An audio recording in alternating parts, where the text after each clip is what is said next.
Hello everyone and welcome back to the channel. My name is Juliette and in today's video I am going to be budgeting my last paycheck in the month of May 2023. This paycheck right here is my first paycheck from my new job that I started back on May 15th. I will kind of preface this. I don't believe that this paycheck amount is going to be what my paychecks will be going forward into June, July, and so forth. This paycheck, I believe, does not have my health benefits taken out because my health benefits do not go into effect until June 2023. So I fully believe that this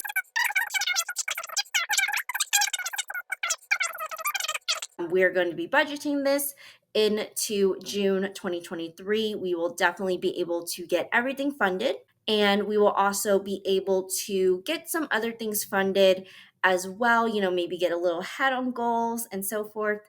But before we get started, if you don't recognize what we're in right now, this is the budgeting software YNAB, or You Need a Budget. It is literally the best budgeting software there is out there.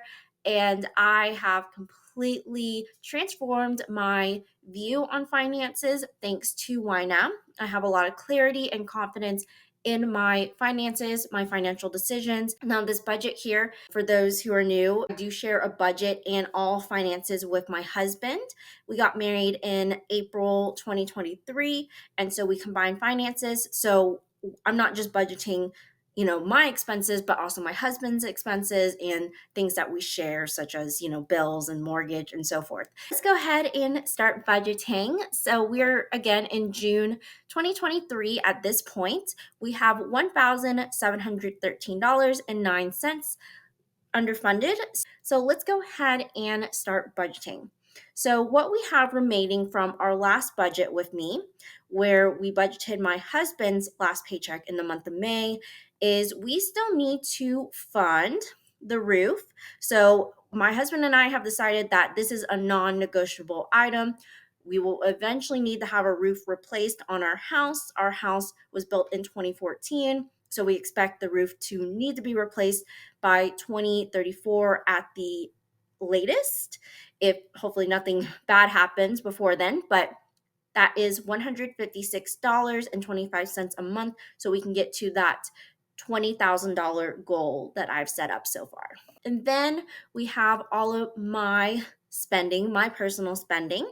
So I am actually going to be funding clothing and shoes for $114.03, which I know sounds crazy, but I have a goal to, purchase new clothes for myself in November 2023, and I want to save $700 to go on a bit of a heavier shopping spree for clothes, but this will allow me to, save up the money.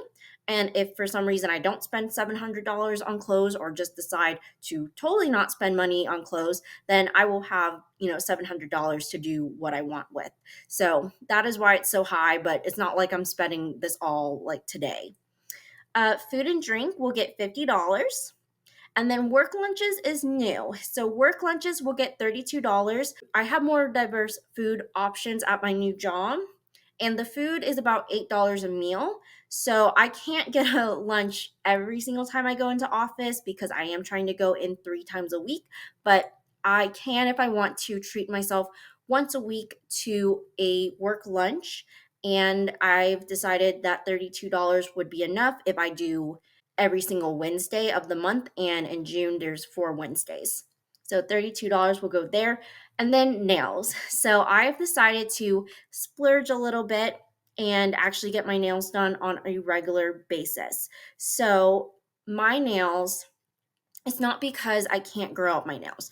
I actually don't have any problems growing out my nails. I take vitamins and I don't bite my nails. But what I have problem is scratching, which I know sounds really gross. I'm just being really honest with y'all, but I have a problem with my scalp and it being very itchy and me using my nails to, really scratch my scalp. However, with acrylics, they're so thick that I'm not able to scratch my scalp enough to, make it worthwhile. So actually getting my nails done has stopped me from scratching my scalp. And my scalp itches because of dermatitis, or not dermatitis, but uh yeah, seborrheic dermatitis, or however, like dandruff. So this is pretty much a way for me to ensure that my scalp stays intact and it's not um, getting injured by my own self. And I also get to have,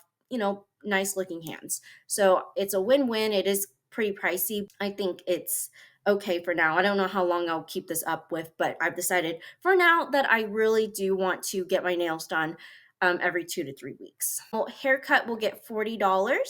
And then that is all my fun categories. So everything should be funded here. Next, we have my husband's personal spending. So he will get $50 in his fun money, $50 in his food and drink, $20 in gaming. Alcohol will get $70. His clothing and shoes will get $40, and then his haircut will get $45. So now we have our joint spending. So this is just when we go out on a date together, or, I have the travel category in here for when, I expect to travel places with my husband. I don't expect to solo travel. So that's why it's in this category group. So I'm going to put $50 into our don't stress about it category. Well, I've gone back and forth on whether or not I want a buffer category, but I saw this one post on Reddit and somebody said that they have a don't stress about it category. And I thought just their rationale behind it was very just, it made sense. It made sense that, like, there will be occasions where you do overspend, and it's okay. Life happens, and, don't stress about it. So I kind of like that positive spin on it. So I've decided to just add that into the budget. And if anything, it's just us saving more money. So it can't hurt, right? Then we have date nights and anniversary, which will get $75. And then travel will get $156.25. So the reason why this is such a specific amount is because I am expecting to travel in 2024 to a wedding, which is out of state. And I want to make sure that I have enough money to travel there on a plane and to get a hotel and, be there with my husband and not have to worry too much, because I know that flying and hotels, they have gotten really expensive, and I'm sure they're going to get even more expensive. So this will allow us to get, I think, $2,500 by the time we need to make our travel bookings and actually go out for the wedding.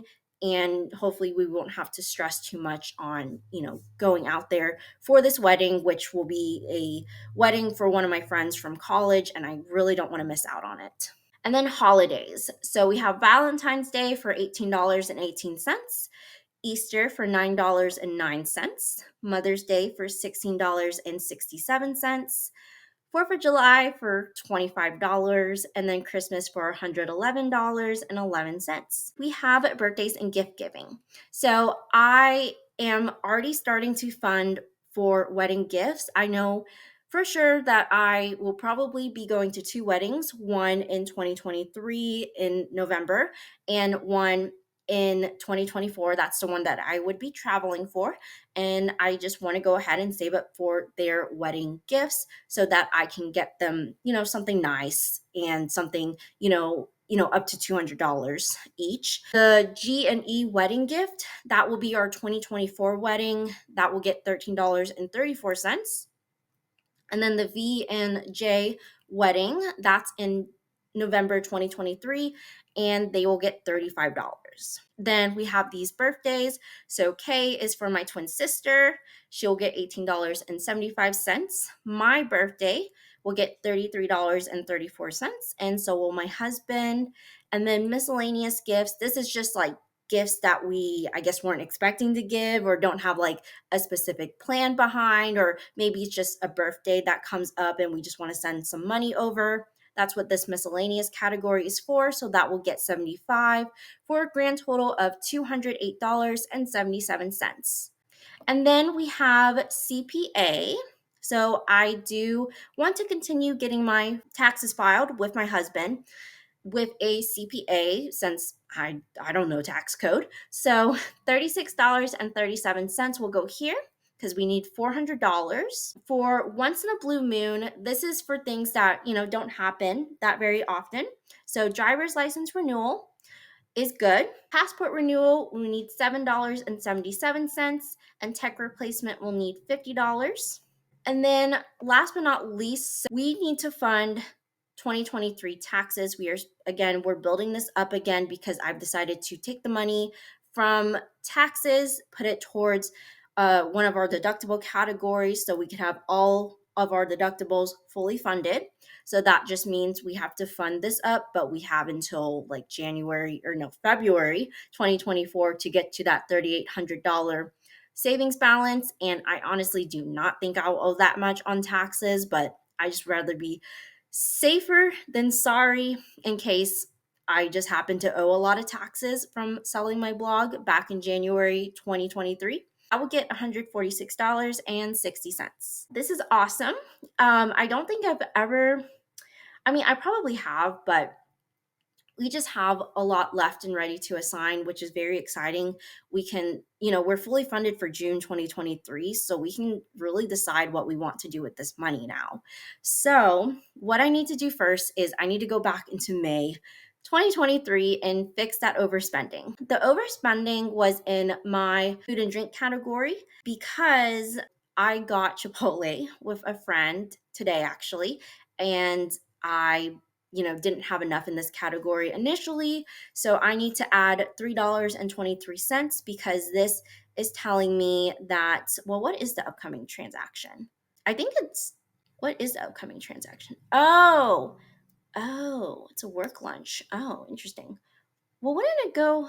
Oh, I need to change that actually then. Let me change that because actually I'm not overspent. It's just warning me that I will be overspent if I don't fund it. But because I have my new work lunch category, I can actually switch this to work lunches and it won't give me the yellow coloring anymore. So that should do it actually. Let's go back to the budget. Okay, now that that's resolved, we're not overspent, but I guess I just want to go ahead and fully fund whatever is in the underfunded amount in May 2023. If anything, this will just roll over into June and give us more money to work with in June. So definitely does not hurt to fund this $158.89. So this is the breakdown of how that money will be dispersed. So we'll go ahead and assign this money. So we're assigning it to my hair, makeup, and skincare category, my clothing and shoe category, 5K runs, and then those wedding gift categories, and then miscellaneous. Sign the money. Awesome. So now we have $971.92 ready to assign. And what I want to do with this money is I definitely want to put some towards the Roth IRAs. So let's go to the monthly fixed expenses.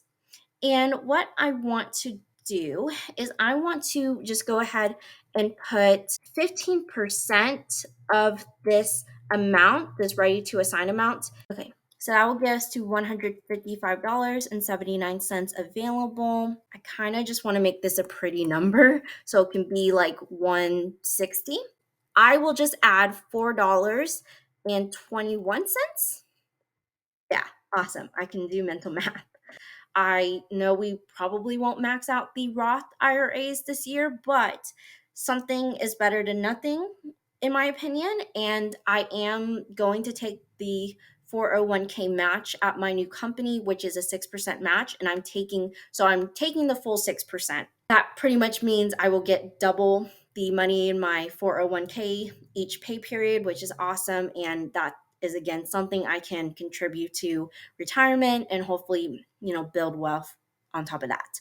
The next thing I want to do is I want to go into taxes and not taxes, sorry, high priority savings goals.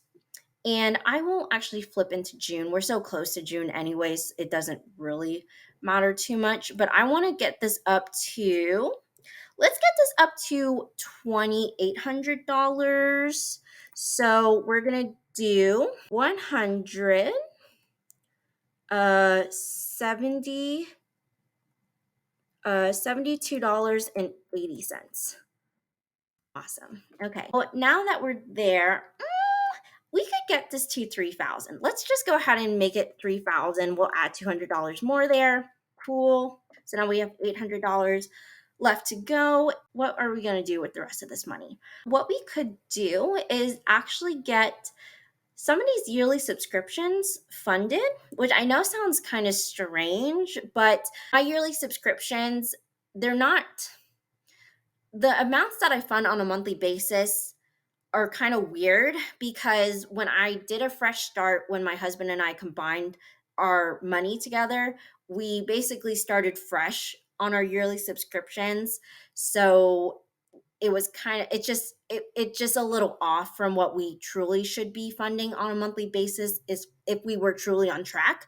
So what I want to do is I just want to go ahead and fully fund Amazon Prime and Dropbox. I think those two are the ones that I just want to be done with in a way.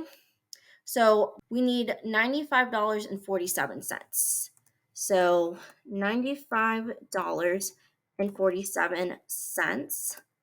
Okay, so we're good there. And what I will do is I will go ahead and end the target. Well, I won't end the target, but I'm going to modify it. So $139 divided by 12. And I'm just going to do a monthly savings builder. And so that's what we will fund going forward when we flip over to July. For Dropbox, how much do we need? We need $59.92.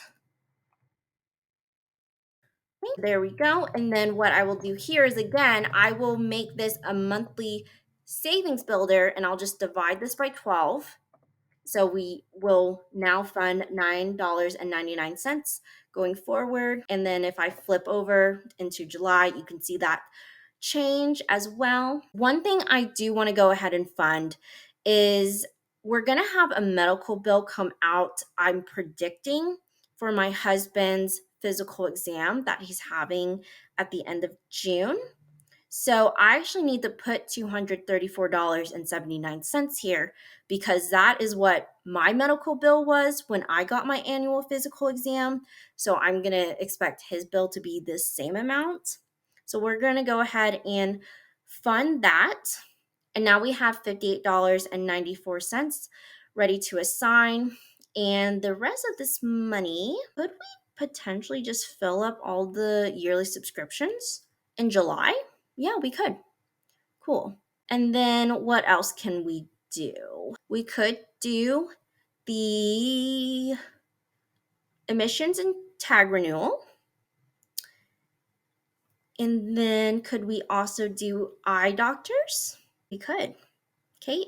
We have $2.64 ready to assign. I'm just going to throw this money into, let's go ahead and just throw it into the taxes. That's kind of where I've been throwing money anyways. Any leftover money that I don't really know where I want it to go. All right, so now every dollar has a job and we have fully funded whatever remained at the very end of May 2023. We have also fully funded June 2023 and started funding into July 2023. So that's super exciting. All of our paychecks in June will fund July 2023 goals, and we have $8,265.31 that is underfunded in July 2023. Thank you so much for watching this video. Please subscribe if you haven't already and give this video a thumbs up because it really helps the channel, and I will catch you in the next one. Bye!